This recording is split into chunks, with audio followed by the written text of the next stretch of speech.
Hi, I'm JD, and we're going to be looking at today our linear equations, and in this video we're going to look at specifically at the different types of solutions that you can have. We're going to look at both the concept and the examples.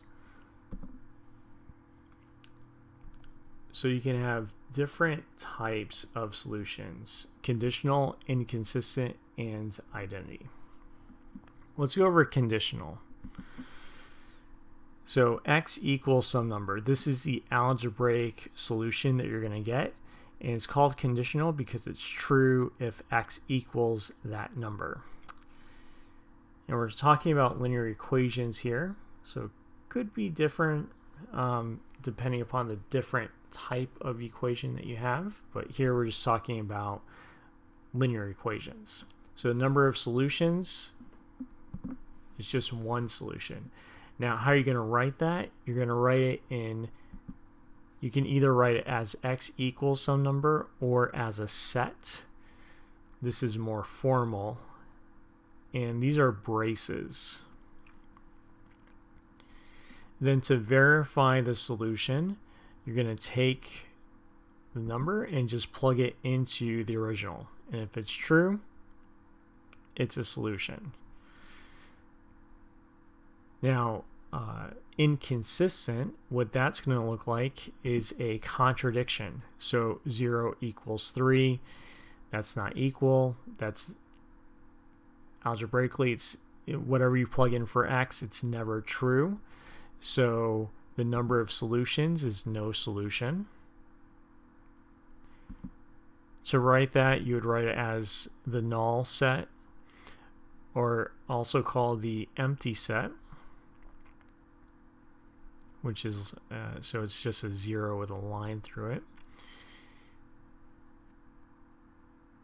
Kind of like the no smoking symbol. And then to verify it, you just want to look at both sides, and if you have the same number in front of the x, and then the constants are different, then you know that it's no solutions, inconsistent. You can also think about it this way.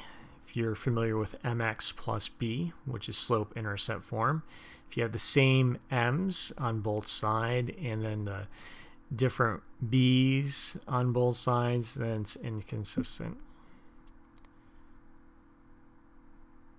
All right, so for identity, the algebraic answer, when you do the steps, you're going to get x equals, or sorry, 0 equals 0. And this is when it's always true. No matter what you plug in for x, it's always true. The number of solutions are infinitely many. And to formally write that, you would do from negative infinity to positive infinity. And infinity always has parentheses. Sometimes there's like a capital R, which stands for all real numbers. So you might see that. Now, kind of like identity, you're going to look at the m's and the b's, and if everything is the same, if everything's identical, then it's going to be infinitely many solutions. Let's look at an example of each of these. So we have 3x plus 6 equals 12. Subtract 6 from both sides. That's 3x equals 6. Divide both sides by 3. We get x equals 2. 2 is the solution, and this is a conditional. All right, let's look at a contradiction or an inconsistent. So I'm going to distribute the 5, so that gives us 5x plus 15. Let's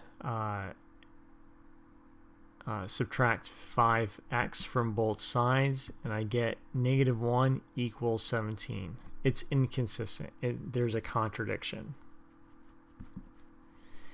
And that's the empty set.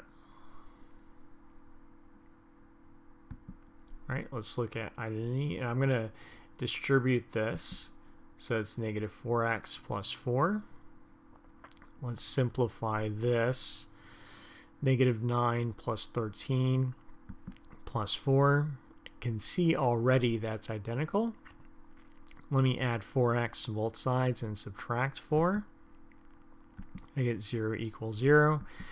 That means that there's infinitely many solutions, from -infinity to positive infinity. And that's it. Please like, share, and subscribe. And if you have any questions, please email me at jdmathguy@gmail.com. You can also check out my blog, mathtalkwithjd.blogspot.com. Thank you, and I hope you have a wonderful week. All right.